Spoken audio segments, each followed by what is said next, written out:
బీహార్లో ప్రత్యేక సమగ్ర సవరణ పేరుతో ఎన్నికల సంఘం చేపట్టిన ఓటర్ల జాబితా సవరణపై రాజకీయ దుమారం రేగుతోంది. ఈసీ చర్యలను వ్యతిరేకిస్తూ ప్రధాన ప్రతిపక్షం ఆర్జేడీ సుప్రీంకోర్టును ఆశ్రయించింది. తృణమూల్ కాంగ్రెస్ ఎంపీ మహువా మొయిత్రా ఇప్పటికే సుప్రీంకోర్టులో పిటిషన్ దాఖలు చేశారు. ఓటర్ల జాబితా సవరణ రాజ్యాంగంలోని పలు నిబంధనలకు విరుద్ధంగా ఉందని పిటిషన్లో పేర్కొన్నారు. ఈసీ చేపట్టిన సమగ్ర సవరణను అడ్డుకోకపోతే దేశంలో పెద్ద ఎత్తున ఓటర్లు తమ హక్కును కోల్పోతారని మహువా పేర్కొన్నారు. మరోవైపు బీహార్లో ప్రత్యేకంగా చేపట్టిన ఓటర్ జాబితా సమగ్ర సవరణ సజావుగా సాగుతోందని ఈసీ వెల్లడించింది. జాబితా సవరణకు జారీ చేసిన ఆదేశాల్లో ఎలాంటి మార్పులు చేయలేదని స్పష్టం చేసింది. బీహార్లో ఓటర్ల జాబితా నుంచి అనర్హుల పేర్లను తొలగించేందుకు జూన్ 24న ఈసీ ప్రత్యేక సమగ్ర సవరణ చేపట్టింది. ఈ నెల 25లోపు ఓటర్లు వారికి సంబంధించిన పత్రాలను సమర్పించాలని ఈసీ పేర్కొంది. గడువులోగా పత్రాలు సమర్పించకపోతే జాబితా నుంచి తొలగించనున్నట్లు వెల్లడించింది.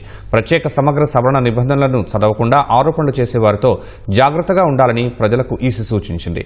వారు తమ ఆరోపణలతో సమాజాన్ని తప్పుదో పట్టిస్తున్నారని విమర్శించింది.